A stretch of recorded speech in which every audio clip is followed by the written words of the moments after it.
भारत लगातार विकास कर रहा है और अपनी इकोनॉमी को इंक्रीज करने के लिए निरंतर कार्य कर रहा है, जो भारत की अच्छी नीति का परिणाम है, जो कि हमारे देश के लीडरशिप के कारण संभव हो पाया है, जिनके एक्सपीरियंस लीडरशिप के कारण यह संभव हो पाया है। हम बात कर रहे हैं नरेंद्र मोदी जी और नितिन गडकरी जी के बारे में।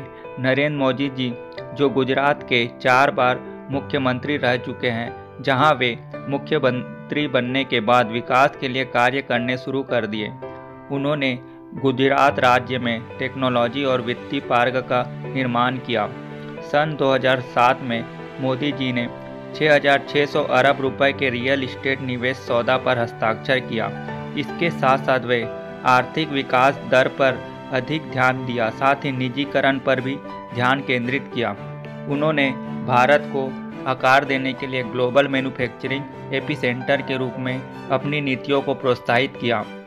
उन्हीं के कार्यकाल में कृषि विकास दर में काफ़ी वृद्धि हुई थी। इसकी वृद्धि इतनी अच्छी हुई थी कि अन्य राज्य की तुलना में काफ़ी विकासशील राज्य बन गया था। मोदी जी ने ग्रामीण क्षेत्रों में बिजली की सप्लाई की व्यवस्था की, जिससे कृषि को बढ़ाने में मदद मिली।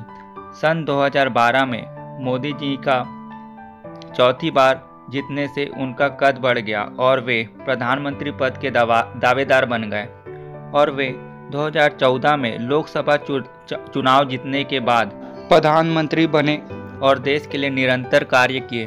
उन्होंने प्रधानमंत्री कौशल विकास योजना, मेक इन इंडिया, गरीब कल्याण योजना, सुकन्या समृद्धि योजना, प्रधानमंत्री आवास योजना, स्वच्छ भारत अभियान, प्रधानमंत्री जन धन योजना, प्रधानमंत्री उज्ज्वला योजना, प्रधानमंत्री कृषि सिंचाई योजना, प्रधानमंत्री फसल बीमा योजना लाए। साथ ही ऐसे फैसले लिए जो काफ़ी कठिन फैसले थे भारत सरकार के लिए, जैसे नोटबंदी, GST, surgical strike, air strike, जो देश के लिए काफ़ी प्रभावशाली फैसले थे।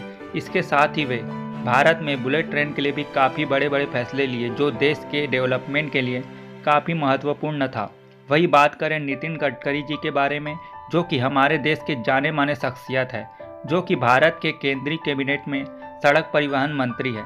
नितिन गडकरी जी को सड़कों, एक्सप्रेसवे और फ्लाईओवर के निर्माण में काम करने के कारण फ्लाईओवर मैन के नाम से जाना जाता है। गडकरी जी 1995 से लेकर 1999 तक महाराष्ट्र सरकार में PWD मिनिस्टर भी बने थे।